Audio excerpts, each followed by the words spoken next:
Yo, yo, yo! What's going on, guys? And welcome to episode 7 of Owl Eyes on Base DeFi, the weekly show where we talk about DeFi yields and how we can get our capital to work for us. Every week we have a section where we dive deep into DeFi.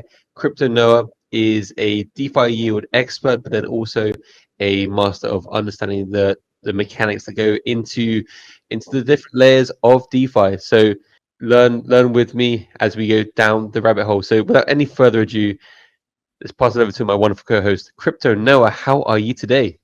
Man, never better, man. Never better. I can't complain. It is Tech Week here in San Francisco, so I was networking yesterday. I'm gonna hit some events after this one today. Got a special show for you guys today. We already talked about why Base exists, what rollups are, and how they work. But today we're gonna dive into the differences between optimistic and ZK rollups, why Base decided to build on the OP stack. We're going to dive into the Superchain thesis. We're going to talk about the future and how they plan on integrating ZK rollups into their stack and what it can do for yield farmers, as well as check out some yields. And per usual, guys, I forgot I had this shirt. So since we're talking about optimism, I got on my oh, shit. Dude, I got on my optimism shirt. It says "Sup nerds." Got like some stuff, and on the back it says optimism. So yeah, I had to dig deep in the stack. This is the East Denver Classic. I could have got it in long sleeve, but I always prefer to go short sleeve. Man, how you doing, man? What shirt you rocking today? Basejunkie, his kids was sleeping. I told him like, man, he spilled some bean juice on his shirt, and I'm like, bro, you gotta go be a peeping Tom and creep in there and grab a shirt, man. How you doing? I'm always impressed by your ETH Denver swag. I think there must be like the best shirts over there. I can't even remember if I've worn this shirt on the stream before, but it's actually one of my favorite tees. It's like super comfortable, long. It's a long tee, so none of that Britney Spears show tummy stuff. Yeah, you are right. My kids were sleeping, and I was like, oh shit, I'm not wearing my crypto swag. Should I just wear a normal tee today? He's like, dude, go in there, you got it. So I was full ninja mode, and I managed to get this from the wardrobe. This Connect to Web3. I think you have worn that one, but hey, it's better than a plane, so we'll take it. Yeah. It's from On-Chain Summit, Dimes on Base. But to be honest, it's just like the fit is so nice, and to be honest, this is just like anybody who's watching is looking to do merch, make it nice quality. I know they giveaways, and you can go for the cheaper cottons and you save yourself some dollars. But when I've looked at prices and I look at the shirts I want to wear, the ones that probably just cost like an extra like $3, like wholesale, $3 more for a nicer fabric and nicer fit, man, I'll wear that like 5 times as much. So I'll be a human billboard for you if you give me nice merch.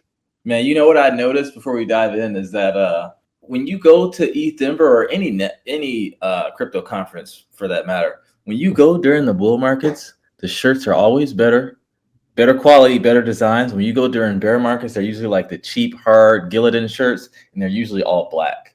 So ETH Denver this past year, it was bullish market conditions, so the shirts were amazing, and I'm hoping that things don't crash before next year. But usually people order them beforehand, so I think next year will be a good time to go. So remind me, what time of the year is ETH Denver? It's like end of February, early March-ish. I think it's end of February. You can go on there and apply. It's free, and it's the largest crypto conference annually. I think it's even bigger than Bitcoin Miami. And I like it because, the Bitcoin conference is more of like money focused, which is cool, right? But ETH Denver, all the altcoin projects come out, and you really get a bird's eye view, insider trading kind of vibe as to what people are building. You can talk to the team. We are having an extended cycle. Then, I think it's one of those things like the vibes could be amazing. It could be like the best time. Honestly, I think ETH Denver must have the best merch. So do by far. Man, the good thing about going to conferences in the bear markets, though, is that that's when the real building is happening. Like in the bull market, I always tell people, like, think about NASCAR. When you have all these cars on the track, they're showing what they've been building in their garages for months and years. So it's kind of like the same thing going to events. Like when you go during the bull market, what's out there, the merch is better, right? It's more flashy and you see what's been done. But when you go during the bear markets, you really see what people are building. The conversations are better because serious people usually go, right? So it's good to go anytime for different reasons. Absolutely, well said. But I am curious to know more about today's topic and learn more about optimism, especially seeing as you are wearing your optimism merch. Sup, nerds? All right, we're about to nerd out, but guys, I pride myself on explaining things very simple. So I always give Basejunkie the free reign to cut me off if anything gets too complex. But I really spent some time and I actually came up with an analogy that I've never used to explain rollups. So, just to quickly review, go and watch 2 episodes ago when we talked about it. I'm not going to get super deep into the point of rollups, but long story short, they're built to help Ethereum scale. You have 3 layers to a blockchain. You have a consensus layer, a data layer, and the execution layer. The execution layer is the computational finality, and that's what layer 2s are built to help scale, so they can increase the transactions per second and lower gas fees, because we're all competing to get inside of the next block, no matter what the transaction is. Okay, so these rollups kind of work like emails, where when you compress an email, it shrinks it into a smaller packet of data so you can send it off, and then once the person received it, they can unzip the file and get all the data. That's exactly what rollups do. They roll up your transactions, they compress them, and then they send them to ETH mainnet or whatever the layer 1 is, so that you can still inherit the security benefits. So now let me explain it another way in case you don't understand that, in case you never zip the email. Because, by the way, retweet this, tag Base, tag Optimism, comment. Let us know if you guys have questions as well. We do take comments on stream. But here's another way I thought of. Imagine Ethereum's like a busy city where every car is a transaction, right? They have to drive through the same small road. Okay. Now, during rush hour bull markets, it gets crowded, slow, and expensive. So people build these layer 2 highways, Optimism, Arbitrum, and they're like special express lanes to help cars move faster and cheaper. So it's 2 main types of these express lanes. And you have optimistic rollups, and then you have ZK rollups, which stands for zero knowledge rollups. Okay. So let's talk about the differences between. So optimistic rollup, the theme is like trust, but check later. Okay. So you can think of them as a trust first highway, basically. Let me keep the highway example, and then we'll kind of dive into the details. So when cars enter or transactions enter, the toll booth worker basically assumes everyone's honest, and they just wave you through quickly to keep traffic moving. But there is a security camera, right? So if someone tries to sneak with fake info, another driver can report them later. And this is called a fraud proof. So basically, if you have a transaction that is fraud, you have, I think it's a 7-day period to where someone can say this is a fraud. And that's hence the name optimistic rollups. They're optimistic that the transaction is legitimate. Okay. So because of this wait and see period, it takes a little while, like I said, usually a week before your trip is 100% confirmed on Ethereum. So the theme is faster and simpler, but you have to wait longer to be fully sure everything's valid. All right, so now let's talk about ZK rollups. Before I get into the car analogy, the famous example of ZK rollups is like the Where's Waldo, right? They basically allow you to prove something is true without telling you how they got it. And this is good for like large manufacturing companies and banks that want to like exchange information without, revealing what they're doing and why they're doing it, etc. So you can think of them as like the math genius highway. So instead of trusting anyone, right, every car that enters the express lane has to show a super smart math certificate that proves everything is correct, right? So Ethereum checks that proof right away. No waiting, no arguing, just math. And that means ZK rollups are faster to finalize and even more secure, but the math is very complex and expensive to run. So going back to the Where's Waldo example, it's like picture you have a picture frame with a bunch of people on it, right? And your whole point, the whole thing that you're trying to do is find where Waldo is. So how a ZK proof works with that is that it'll show you on another screen a super small circle showing that it found Waldo. They don't tell you how they found it, and they don't tell you where he is in reference to everyone else on the photo. Okay, so it's more advanced and secure, but it's harder and costlier to build. That's the trade-off, right? So optimistic rollups like saying I believe you, I'll double check later, while ZK rollups are like saying show me the proof right now. Am I pretty clear so far, Basejunkie? Everything makes sense? Yeah. I mean, brilliant analogies. Okay, cool. So now Coinbase is built on the Optimism stack, which is optimistic rollups. And you're probably thinking like, well, why did they choose to build on OP versus some ZK chain? So here it's a few reasons why. The first one is that optimistic rollups are simpler and more proven for now. Okay, ZK technology is newer, it's more expensive. So when Coinbase launched based, ZK rollups were still super new, complex, and not fully production ready for general smart contracts, right? And just to explain what a smart contract is, just in case we got some newbies on here, smart contracts boiled down to its essence, they do three things really well. They store rules, they verify rules, and they execute functions based on these rules. And this is how DeFi works. So I think Nick Szabo came up with this concept where you compare it to a vending machine. So the storing of rules is knowing that V6 is a bag of Doritos. The verifying of rules is knowing that when you put the dollar into the machine, it's able to verify that this is a real dollar so that it doesn't give away all the merchandise for free. And the executing the rules based on the function is knowing that, okay, hey, once this dollar is verified to be legitimate and you click V6, the bag of Dorito falls so that you can enjoy it. And it's basically an if this, then that program. So when you look at smart contracts, you can program it to have rules. And when certain things are met, the desired action happens. So if you have a deed to a house and you want to sell it, instead of having to go to a middleman, and this is why they say smart contracts was going to, destroy the middleman business. Instead of having to go through all these different people and verifying it, you can say, hey, once the money is here and this document is updated, automatically send out the deed. You can put a timer on it. If it's not, everything goes back to original party. Okay, going back to this. They were still very new, right? And these OP rollups, like those built on the OP stack, were already running smoothly with real apps and billions in liquidity. So Optimism and Arbitrum already had lots of liquidity, if you guys remember a couple years ago. So I think that Coinbase just wanted reliability and compatibility first, not just this cutting edge risk, right? So they chose the safer, proven, battle-tested route, speed and stability, and they wanted to get to market fast because it's about timing sometimes. Number two is that the OP stack, and we're going to talk about the Superchain thesis as well. The OP stack is open source, modular, and has a shared vision.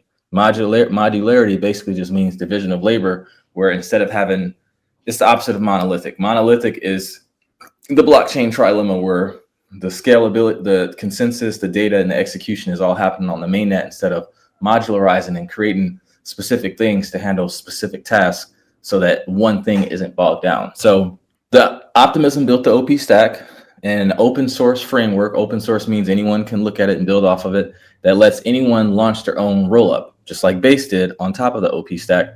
But the key is they allow this while sharing upgrades and revenue through the Superchain concept. Okay, so the Superchain vision is shared liquidity and a cross-chain user interface.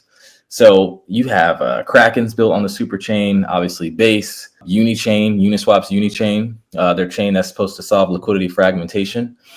So it's a collective of these different chains that will soon share security, eventually ZK proofs for all chains as well. We'll dive into that. Interoperability, so instant bridging between OP chains, and revenue alignment. So you'll have shared governance through the Optimism collective. So the important thing to know is that when all this comes together on Base, you could seamlessly interact with dApps on Zora or Mode without manual bridging, just like switching tabs on the same browser, to give an analogy, right? So you can think of it as an app store for blockchains, and Base is going to be one of the biggest apps inside of it. So I think Coinbase saw this and they were like, okay, why reinvent the wheel when we can just plug into an ecosystem that's already growing fast? They get shared technology, shared liquidity, shared governance through Optimism's collective. And then every chain with the OP stack, including Base, benefits from the same upgrades and interoperability. So it's like joining a growing Lego stack instead of building your own toy from scratch. Okay. The third one is that optimistic rollups is directly aligned with Ethereum's roadmap, right? So you have the Ethereum scaling roadmap, where optimism and the OP stack are designed to be deeply aligned with this long-term roadmap, especially when you look at things like EIP 4844, which is basically their proto-dank sharding. Okay, so this is actually one of Ethereum's most important upgrades, right? And it introduces a new type of data called blobs. Okay, so to break this down simply, right now, when layer twos like Optimism or Arbitrum post transaction data to Ethereum, because remember, they roll up all this data and they post it so that they can batch all these transactions at once instead of doing them individually and clogging up block space. They do it in a very expensive way, right? And they do it by storing the data permanently on Ethereum's main chain. And this is one of the biggest reasons why gas fees on L2s aren't cheaper yet, right? They're cheap, but not as cheap as they can be. So this improvement proposal actually changes that. So instead of storing all this roll-up data permanently and hogging up space, right, it introduces temporary storage called blobs. So they're cheaper and they're only needed for a short period. Think about a storage unit. If you store everything in the storage unit forever, it's like, okay, but imagine you just kind of moving stuff out and moving stuff in. You always have room. Okay, so in simple terms, this proto-dank sharding lets Rollup use cheaper temporary data space on Ethereum, cutting their cost by 80 to 90%. It's a lot. Okay, and this is why you hear that they'll make L2 gas fees drop drastically. It's like giving every Rollup their own discount lane on Ethereum. Okay, and the word proto and prototype, it's called that because it's the first stage of Ethereum's future full sharding plan, where Ethereum's data will eventually be split across multiple shards for scalability. So sharding basically helps scale datability on the layer one, and rollups help scale computational finality off chain on the layer two. They're different, but they work together. Okay. So right now, this proto-dank sharding only implements the data availability part, the blobs, not full sharding yet, but it's the first necessary step toward that. So in essence, temporary data blobs for rollups equals cheaper fees for now. And then the full dank sharding means fully distributed data systems and massive scalability later. Okay, is all that making sense so far? Yeah, I'd say so. Okay, cool. All right, so now, how does this align with Optimism and the OP stack and Ethereum's roadmap? And, why should we care? So, again, the OP stack is built to be modular, give everyone control to build their own rollup, right? So, when this improvement proposal launched, when it went live, a lot of people don't know this, but Base instantly became faster and cheaper without Coinbase needing to change a thing, right? And that's the benefit of it. So as ETH moves fully towards this dank sharding, OP stack chains like Base will inherit faster and cheaper settlement. They'll stay maximally decentralized, right? And they'll remain compatible with the entire Ethereum ecosystem. Okay, so, and this is exactly what they have on their roadmap. And I think Coinbase, they've said this many times, Bryant and Armstrong as well, they believe in the future of Ethereum as the settlement layer for all of crypto. You're already seeing that with stable coins. So by using the OP stack, they get to stay fully Ethereum native, helping it scale, which means they support it without competing with it. Okay, so now going to number 4, we're almost done here. ZK rollups are amazing, but they're heavy right now and expensive. They need specialized cryptographic engineers, and they're few and far in between, just like Solidity devs, right? The proof generation costs are high, though they are falling fast, right? And then some ZK systems still have centralization or upgrade risk, right? So I think that Coinbase decided it was smarter to build on the OP stack and then adopt ZK proofs later as the cost, speed, and reliability are proven. Okay, and then again, the Optimism's roadmap actually includes ZK proof integration in the future. So what does that mean? That means that in the future, Base is going to be able to settle transactions instantly on Ethereum using ZK validity proofs. And what this is going to do is it's going to remove that 7-day delay. You're probably like, I don't think it's 7 days. I can bridge and have everything bridge instantly. Well, that's because you're using a third-party bridge. When you use a native bridge, you do have to wait 7 days, and it is more risky to use other bridges, albeit, you know, they are safe for now until something happens. You guys remember what happened with Wormhole, but it's going to remove that 7-day delay, and it's going to reduce risk while maintaining full EVM compatibility. And it's also going to save gas and improve capital efficiency for users in DeFi protocols. And then this is a huge one. Coinbase's long-term advantage is going to be trust and access. So they have hundreds of millions of KYC users. So once ZK proof systems mature, Base could become the first large-scale ZK secured L2 where every user has easy on and off ramps, verified identity, and direct fiat access, which is something that no other chain can match right now. Okay, so that's pretty much to just you know, Optimism does have a token. I do hold a little bit of it, and I think that this is not financial advice, but you know, when you look in the world of investing, platforms, which the OP stack is, platforms have always been historically the best investments. Like, just to give you some examples, Amazon is the best e-commerce platform. Facebook, the #1 marketing platform. Google, search engine platform, right? The internet is a platform where all this stuff gets built on top of. Other than the internet, had you bought any of those things, the App Store, Apple's App Store is also a platform where you can build applications. Google's Play Store.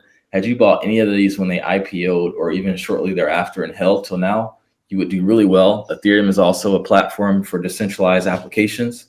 So I like Optimism as an investment long term, especially because you have a public company building on top of it with all these stable coins and all these things. So yeah, I'm really bullish OP. That was pretty nerdy, but hopefully everyone understood that this is a DeFi show. And Optimism is also a place where you can get some good DeFi yields. But we wanted to make sure that you guys are understanding how this stuff works on the back end, because it does filter through your investment decisions when you're comparing these different roll-up solutions. I mean, to be honest, it's been very, very informative, like hearing about the different options and, you know, the rationale as to like why Coinbase is building on the Optimism roll-up. And then of course, you know, it's all well and good to having like degen plays, but you know, as you mentioned, you know, diversifying or like building or like having a long-term horizon and backing or like, you know, investing in an infrastructure play that, especially if you have Coinbase building on top of it, I mean, that's not going anywhere. The demand is only going to increase. I mean, this is economics 101, just, you know, supply and demand. Okay, the bridge, the 7-day bridge that you mentioned on the official way, on the official bridge, you said that's 7 days, and third-party bridges you can do it faster. Is that because they're borrowing against their own pool and claiming some fees there? Okay, so let me explain it the simplest way I can. So the native bridge, you're waiting 7 days because, like, if you do some kind of BS transaction and you have all these validators or whatever they're called that is looking at these transactions, and if it's just like, you know the slashing concept. If you're on Ethereum and you try to approve some like illegitimate transaction, they will slash your rewards, right? And it's kind of the same thing. So everyone is incentivized to verify legitimate transactions, not just because of the slashing, but you have all this equipment and hardware and your own assets at stake that, you know, you want this thing to succeed because you have skin in the game. Now, to answer your question, these other bridges, a lot of times they'll have like liquidity providers where you can, like, just like you can provide liquidity on a decentralized exchange, you can provide liquidity on a bridge, and they will use your assets so that, okay, if one person wants to go from ETH mainnet over to Solana, you'll have your assets on both, so that just like when you use one to swap to the other one on a DEX, they'll use it to swap it from one chain to the next, right? And you have a lot of minting and burning and stuff that happens on the back end, but that bridge still has to go through the native bridge as well. So they're still having to do the same thing on the back end. Right. So I didn't completely get it. Like the third party bridging company, are they fronting you the amount that you're bridging? Some of them are. Some of them do, just to win on terms of speed, and then they claim a fee. Yeah. And it's like they do their own verifications on top. So they're not just blindly saying, oh, he's saying he wants to bridge 10 ETH from base to wherever, which we trust them. Like they're still able to see what you have in your wallet. So it's not like they're just having blind faith. Right. Yeah. And just before we go into the yields, I actually missed it. What happened with Wormhole? Wormhole, there was a major hack a few years ago. Years ago. Okay, because I remember there was the. This was when FTX was still around. Okay, man, this is like, way back when. I wasn't using this bridge. I never used it. Wormhole bridge. See, I used it more recently than that, because this was one of the times where I got an airdrop, which I didn't realize I qualified for, on Phantom Wallet. I think it was like bridging some money between Base and Solana, and I guess Wormhole was just the back end for the site I was using. I think I was using like uniswap or something. And then just one day, it's like, hey, you earned $6,000 of worm tokens. I'm like, what the heck? Like, what is Wormhole, and who do I say thank you to? Yeah. So this happened in February of 2022, and the hack was because of a vulnerability in a smart contract that allowed an attacker to forge a transaction approval and mint 120,000 wrapped ETH tokens on the Solana blockchain. So the hacker bypassed the required security verification, draining 326 million, and what became one of the largest DeFi exploits to date at that time. And I forget who made them whole. I don't remember if it was Binance or FTX or one of the large three arrows, one of them. Jump Crypto, which is a major back of the Wormhole excellent. They replenished the 120,000 ETH to ensure everything was fine. So it was Jump Crypto that came in to save the day back then. Have you ever used Jump Crypto before? I think they're like a fund. They're not something you can use. They're a trading firm. Yeah, they're a trading firm. Well, I mean, shout out to Jump Crypto. That's a strong move. That's big stuff. Yeah. 120,000 ETH. Like, did they ever catch anybody for that? That I don't know. Let me see. Were the hackers? This was back when I was like hated Solana, so I didn't really care, and I never used Solana back then. But yeah, they have not been caught, but the stolen funds were replaced. Yeah, no, they're on the beach somewhere, bro.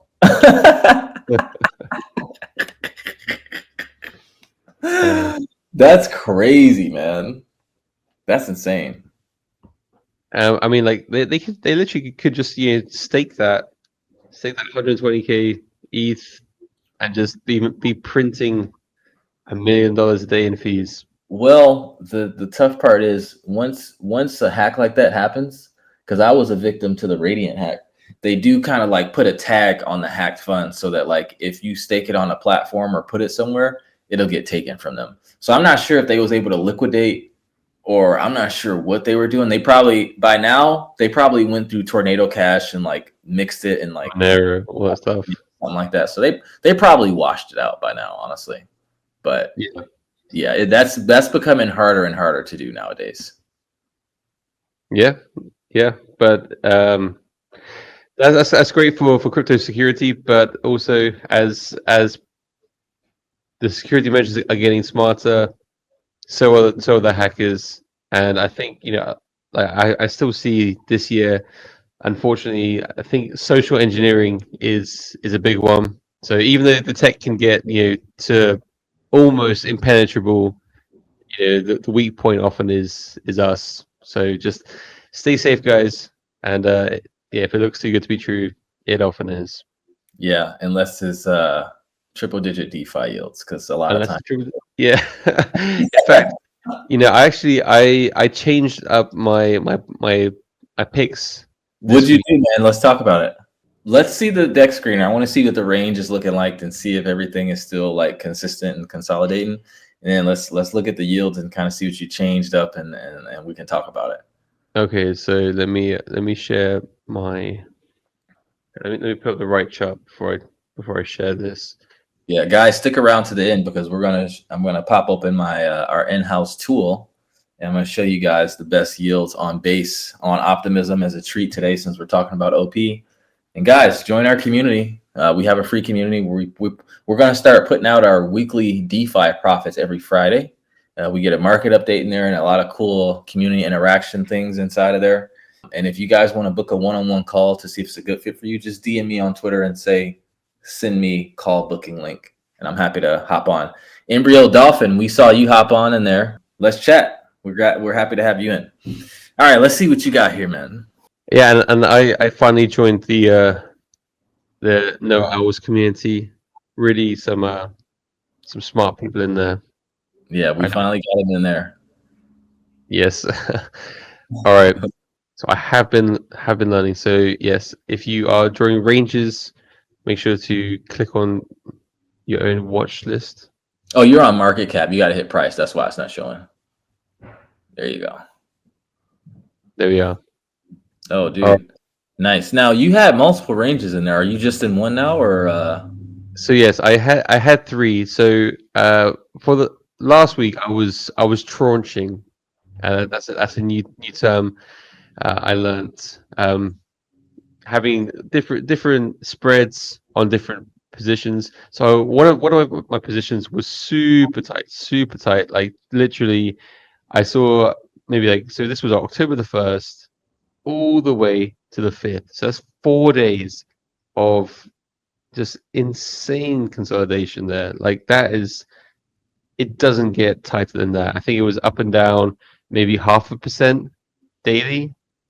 So I had one really tight range, and then we just wicked out of that like a couple of days ago. So I exited that position just ETH.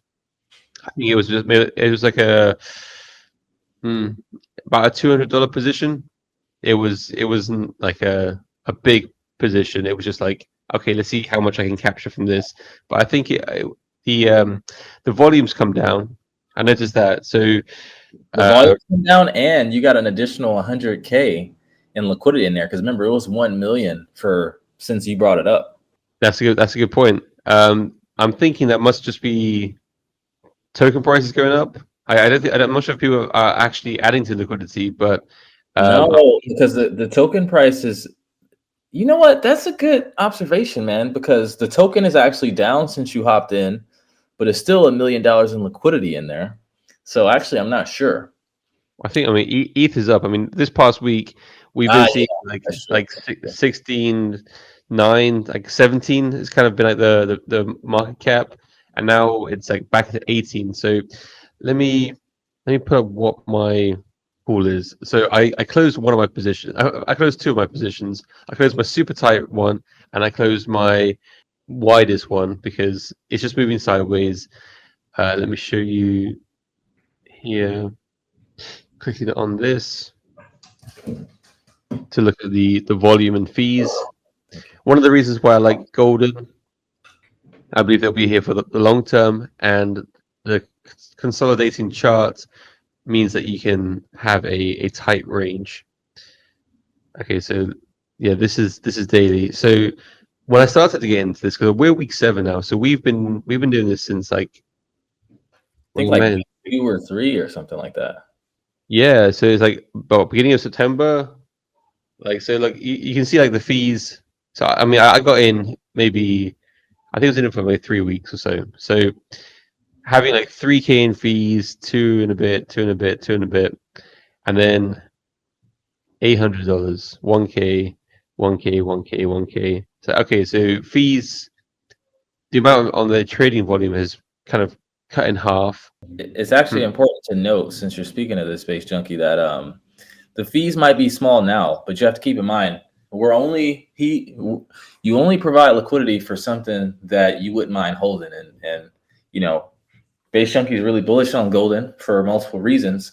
So while the fees may be small now. If you're constantly adding to your golden bag, if golden appreciates in price, and from what we've been talking about, it sounds like it's a high chance that they will. Dude, you made almost 100% APR in like a week. That could translate to, if they do a 3x, you made 300% in 1 week, right? That's why I call it impermanent loss and impermanent gain. Yeah. So I mean, that's one of the reasons why I pulled out one of my positions, because I'm thinking like, you know what, we're seeing a lot of consolidation here, but once they make the next move, we can very much shoot out of this range. I've kept my mid range, which is this one here. So we'll capture some of that momentum on the upside, but then I also want to start having growing a spot position of this, because I think we're going to break out of here at some point. I'm not sure when, but I want to position myself for when it happens. Yeah, But, another. Go ahead. What are you gonna say? No, I was going to switch to my next call, but go on. So before we switch on to the next one, ooh, that one's pan out. Very nice. It's important to note, like, while this thing is cheap right now, you can also look at yield farming as like DCA, dollar cost averaging, right? And if you're like, let's say, he's in this ETH golden pool, and, let's say you're getting 1% a day, right? You're getting 1% regardless of what those two assets are. Like, you're getting that 1% at the current value of them.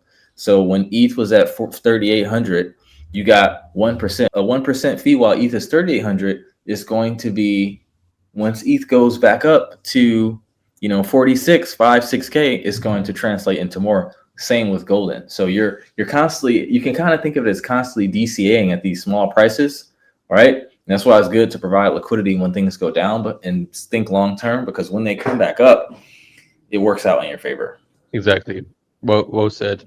Yeah, and I think, as we also said previously as well, with like not having all your eggs in the liquidity pool provided, because obviously this is a nice feeling, to just be receiving just cash daily. It's like great. I've got some money I can either compound, or I can buy an NFT that I like, or enter some other plays, just diversify a little bit. But if the price does dramatically shoot up or down, you will be holding the less performing well assets. Yep, the underperformer. That's correct. Okay, so this is a position I actually opened just a couple of hours ago. So I closed the position that was 1,200, and I've opened a position that was like under $700 here, because I wanted to keep some golden just in spot, just taking some of that off the table in case we do see some uptick here. But this is a new project that I've come across recently, OpenX AI. We can do a deep dive into this another time, but from what we've learned about this project, I'm bullish. So TLDR on this, they are a decentralized AI storage solution. So like they have nodes. They have 25,000 nodes across the world, and you can rent their GPU space, and you can also you can rent the GPU space to use their AI agents, or create an AI agent for yourself, something completely owned by you. On the 16th of October, they're going to have a sale of their physical nodes, and they're looking to raise maybe like $50 million.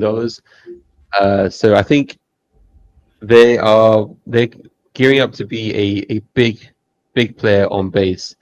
Current FTV is 62 mil, market cap 7.5. They're in this consolidation stage right now.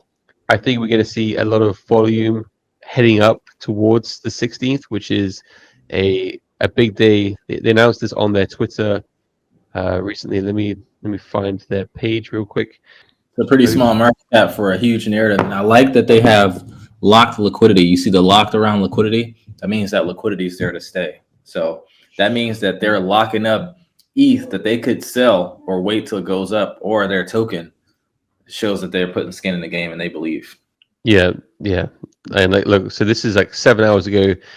Major update. Like they are making it possible for people to use, like, create mini apps. So like on the 16th, this is the big announcement. They're going to make it possible for they're launching the mini app factory where you can talk to an AI agent, tell them your big idea, and then within minutes you can be launching your very own uh, mini app on Base app. Wow. So yeah, I mean this is going to be, in my opinion, not financial advice, a big player already getting big traction. Early days. I'm gonna have to ape some of this. Um, it just makes sense to me. What does it mean that they're on Zora? How are they on Zora? Is Zora like their own chain? Like, No, I mean they've probably just launched a creator coin on there. I just oh, okay. No, so I noticed that if you go to the Stargate Bridge, which is like one of the most popular bridges, it's a layerzero bridge. I use it all the time. hmm Zora is one of the options where you can bridge to. that's I mean that seems interesting to me. Yeah. Okay, so look here we have 100K market cap. Yeah, they've created economics. Oh, this is the creator. So they've been buying their own. Is that what that means? Man, Anyway, I can see a world where like base projects such as this one, Zora, launching incentives to where like, oh, if you own some of these posts, you get XYZ, maybe an airdrop. Like I can see a lot of Zora's going to unlock a lot of incentives, I think.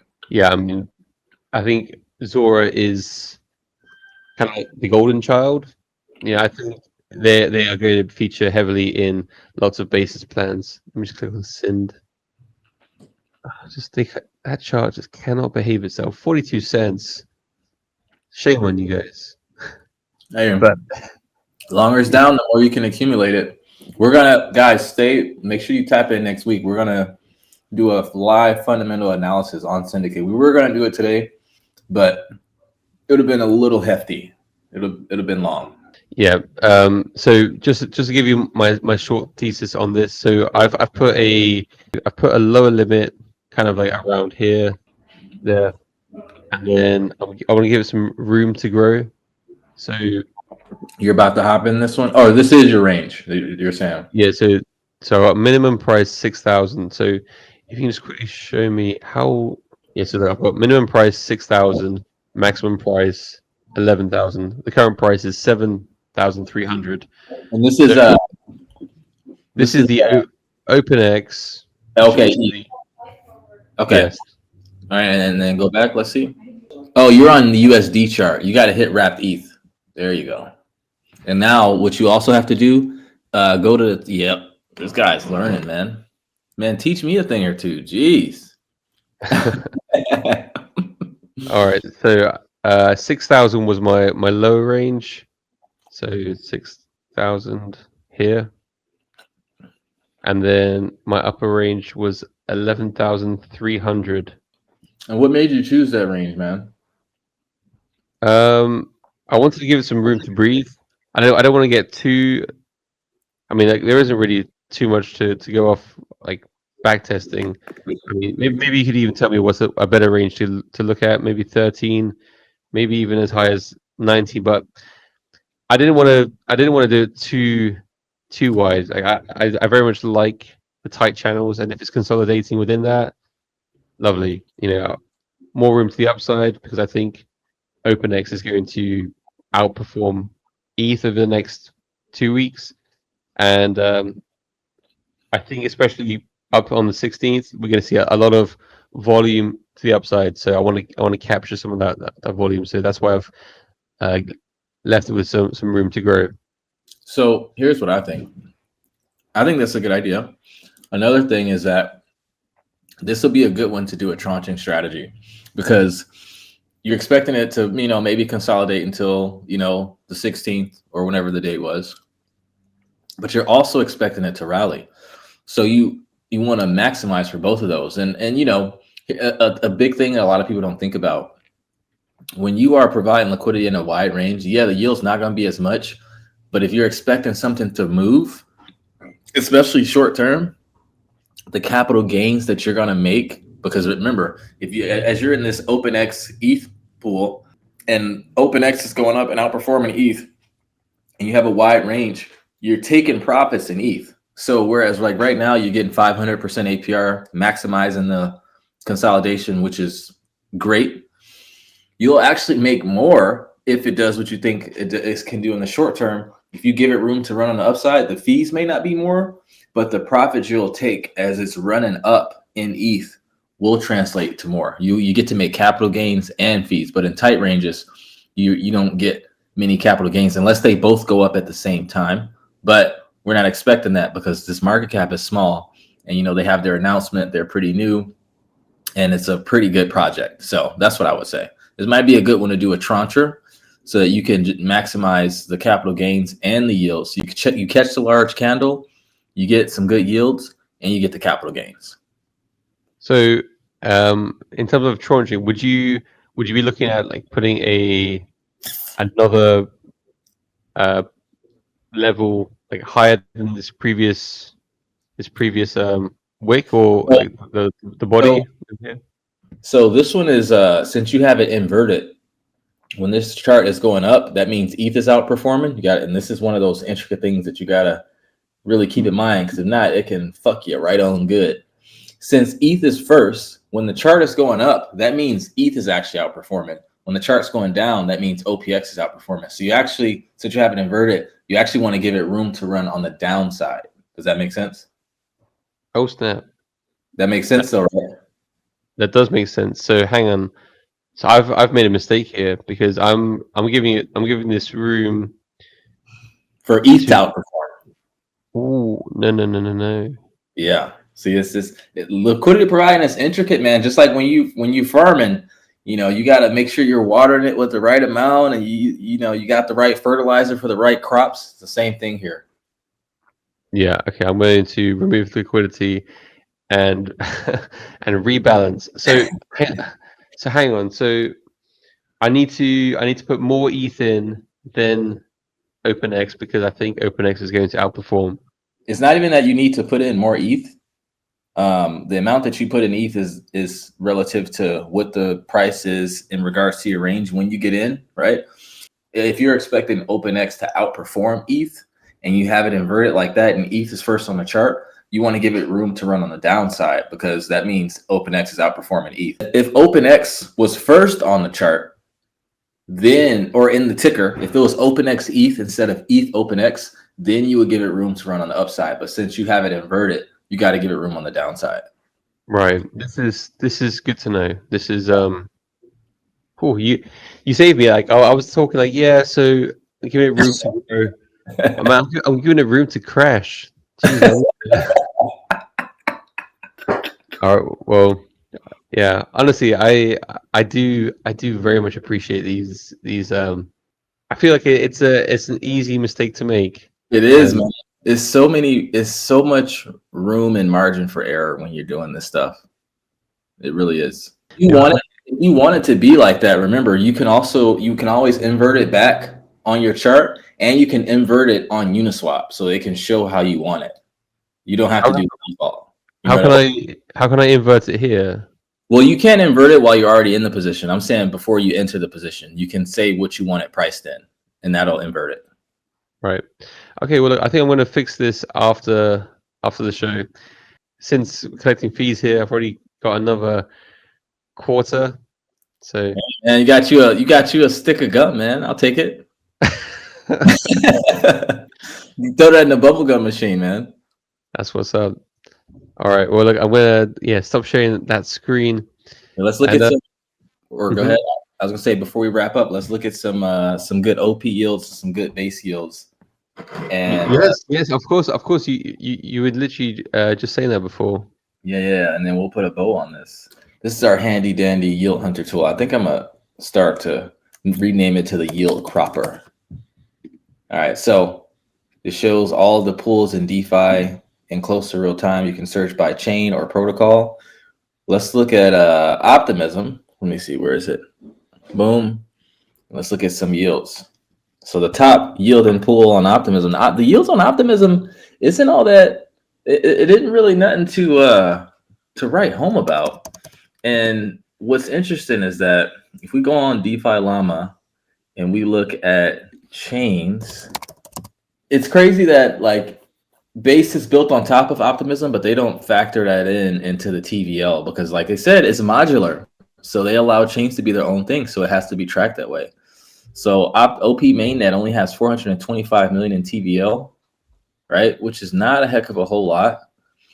So if we go on here, the yields aren't crazy. Like this is the best yielding pool on Velodrome. And if you go on Base, 186% in terms of all pools is going to be probably in the hundreds down the line. So you can kind of see some of the pairs, and we're in the 40s and 30s. Like that's like absolute shit when it comes to DeFi. I mean, literally, like, see, like 1%. It's like, just, like, put it in the bank.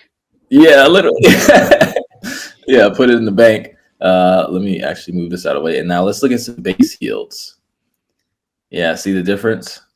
Largest on base right now is Terra Rapti, but also keep in mind, sometimes the super new tokens don't show on here. Like we tried to look at OpenX on here, but it wasn't showing. So if you guys are watching and you have, go ahead. Question here. So Toshi, I mean, Toshi are going to be around, paying nearly 1,000% APR. That's crazy. I mean, I feel comfortable holding Toshi, comfortable holding with. Yeah. 1% as well. What are your thoughts on this particular one? Like for someone to get into, like with a correlation of 90% as well. Yeah, I mean, if you're bullish on and this Toshi ETH pool has been actually printing for a long time. I've been seeing it near the top for a while. If you're bullish on Toshi, which I think it's the top base meme coin, yeah. I mean, Brett maybe is number one, but Toshi's top two. I was in the ETH SPX pool for over a year. So if you're bullish on the meme coin and you're keeping up with what's happening in the community and you're setting intelligent ranges, I don't think Toshi's going to go to zero. I think it's a good pool to be in. I'm not in it personally, just because I'm in other pools that, I want to be in right now, that I want exposure to. I personally don't want exposure to Toshi, but for someone who does, I would say this is a good pool. I would. Do you not want exposure to Toshi because you're not into meme coins, or? No, just because there are other projects that I'd rather hold in this cycle, man. I'm actually glad you asked this. I'm trying to be less diversified. Warren Buffett, he has this famous quote where he says diversification is insurance for idiots. But this is coming from a guy who spends his whole day reading through different stocks. So that only works if you're able to, it's almost like modularity in a way. Like if you have the time to like specialize and read up on everything and make a decision based off of having a wide array of knowledge in that area, and you're investing into what you understand, it is smarter to be able to pick things because you're using your gift and your time. But if you're a person that doesn't have that kind of time, full-time job, kids, whatever the case is, then it's better to be more diversified, or even like invest into an index where you have broad exposure to multiple assets so that your portfolio performance isn't so dependent on one or a few assets. So for me, who is blessed to be able to have a lot of time to, look at this stuff full time, there are other projects that I think will outperform Toshi. And while some of them, the APRs may not be paying this right now, like I said, this is selling shovels during the gold rush, and I am expecting the gold miners to come on in town here pretty soon, and I'm expecting to outperform. I'm just patiently waiting. That's fair. That's fair enough. And in your opinion, do you think there will be another meme coin season on like period? Absolutely. Absolutely. So I actually, let me stop sharing here.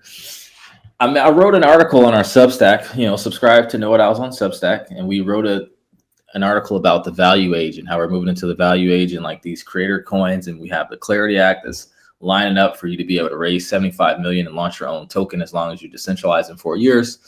And I talked about how meme coins, I used to think they were going to go away and they were going to be a fad, but you got to keep in mind, NFTs came one cycle, gone. Haven't really heard about them since. Yeah, Pingu's been around, but they're more of an actual business. Like they're building a business, they're building the abstract chain, which I made a video on. But meme coins have had multiple cycles. And there was a time where all the meme coins were worth more than public companies. And they were the most popular on-ramp for people to get on board into crypto. And what I like to compare them to is sports betting, right?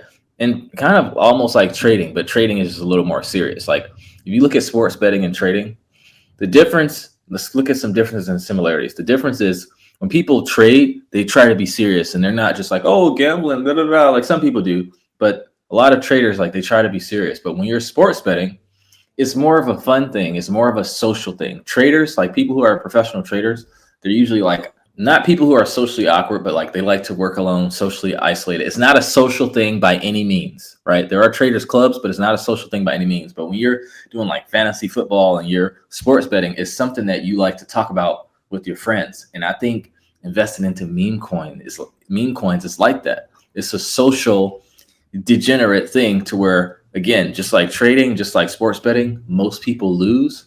But if you lose money in Shiba Inu, Mamma Mia, Cum Rocket, that's funny to talk about with your friends. And I think it will always be like that. And I think meme coins is a huge part of crypto culture. And with the creator token meta, with Pump Fund being able to have required, not just being required to launch your own token before you live stream. And then with Zora and having your creator coins and even each post being its own token. Imagine if Zora was around for 10 years and all these memes came up on the internet and you can actually own a piece of the most famous memes in the world. Dude, that would have been crazy. So I don't think it's going away by any shadow of a doubt. I think it's going to get stronger. It might change and it maybe get harder to make money. It might become more structured, but I don't think it's going away because memes aren't going away and creator tokens aren't going away. So yeah, I think that's a well-founded analysis. I mean, memes are super easy for normies to get. It does what it says on the tin. Lots of people don't want to read white papers, and I think that's that simple factor right there. Like, I think that's why people enjoy NFTs and they enjoy meme coins, because it's like you can get the joke. You get the joke with meme coins, and for NFTs, I personally am bullish long term on NFTs. yeah, There isn't the same sort of hype around it that there was last cycle. I do believe NFTs to be like a great source of community. Less like more illiquid than meme coins, easy to see. If you like the art, you check it out, and then you meet people who vibe over the same thing. Wonderful, long term community growth, brilliant. yeah, and also like a lot of people don't realize this. I think like right now, Web3's killer app is stablecoins, right? They make a lot of money. It's simple. But I think what's going to be crypto's killer app in the future is NFTs, but not JPEG NFTs, tokenization of assets. Like NFTs are required to tokenize real estate, to tokenize stocks. We already saw Arbitrum launch their, Robinhood launched their layer 2 on Arbitrum to allow investors in the EU to buy American stocks. What do you think they're using for that technology? NFTs. That's the only way to tokenize something. So it's going to could extend the United States reign, right? Because now you're opening up the floodgates globally for people to be able to speculate on the United States economy through NFTs. People want to own real estate in the United States or just foreign places, period. If I had to give NFTs a headline, NFTs are going to allow people to be able to diversify and buy assets globally, whether it be real estate, stocks, bonds, commodities, gold, whatever. Using NFTs, you're going to be able to buy things globally that you would not have been able to before because the technology doesn't allow. Yeah, it's going to revolutionize lots of different industries. And yes, as you said correctly, JPEGs were just JPEGs are just the Trojan horse. one. They're the Trojan. You're the Trojan horse. It's like the Web 1.0. it shows what the tech is in like a very visual way. It lets people see, like, okay, wow, digital ownership, but the applications do far exceed what we are using it for predominantly. And now, as the tech is, getting more legislated on like a larger scale, I'm very much anticipate that we will see NFTs in a more advanced sense than we're used to. Yeah, and honestly, man, last thing before we wrap up, I don't know if it was last episode or the one before that, we talked about Web3 and traditional internet adoption parallels. NFTs fits right into that. If you look at the internet, the Trojan horse was marketing. Remember, Web 1 was read, Web 2 was read, right? A lot of people just thought the internet was going to be just a place where you can do marketing, right? Post about your stuff, right? But the internet became the fabric of society, because now you don't buy from any business that doesn't even have a website, right? So pretty soon, you probably won't buy an NFT or any luxury item that doesn't have an NFT attached to it. Like, let's say, people, a big thing is, buying celebrities' former cars and watches and stuff like that. And like, let's say I'm like, oh, this was Bill Gates' pen that he used to write the business plan for Microsoft. And I have a pen, but it looks like the picture inside of the picture of a pen that he was using. If you have an NFT attached to it, it's able to be verified. And one of the values in crypto is verification over trust, right? Same thing. Like when you get in a car, you put on your seatbelt, not because you don't trust the driver, it's just because you're verifying your safety. So it's the same thing. NFTs is going to not just allow assets to be traded globally, but they're going to verify that they're legit on chain, their history, and whatever other metadata that we want to attach to it. Boom. Yeah. Well, like alpha upon alpha, broadening past DeFi, touching into NFTs. Yeah, it's been a fun one. I'm gonna fix this pool, this OpenX pool. Good eye for catching that. I appreciate that. When we get off, if you want. Yeah, perfect, wonderful. Any final thoughts for you before we close this out? No, join our free community. Tag Optimism, tag Base. Let them know we're doing the Lord's work for them, trying to get the word out. And tune in next week as we dive into either OpenX or Syndicate. It's gonna be good. Cool. I'm in both coins, so I'm definitely looking forward to hearing more of your insights into both projects. But yeah, okay, guys. Well, I want to say a big thank you to everybody who tuned in today, and everybody who retweeted and showed us some love. In fact, Noah, I actually, for this show, I get a lot of people actually reach out to me off air and in DM saying like they actually are learning a lot from these episodes. I want to say big thank you to you for always coming prepared, always coming with the hot takes and the alpha, letting us learn in real time. So hey, I do it for you guys. My whole mission is to spread the word, and my name is Crypto Noah because Noah built a boat to help people, save people from a flood. I like to think here at Know It Owls, we're building an arc to help people sail into this new world of finance and technology. So I do it for you guys, and thank you for riding the boat with us. Boom. Okay, guys, we'll see you again next week, next Wednesday, 8 p.m. UTC. Until then, stay safe, stay healthy, but most importantly, stay based. Stay based.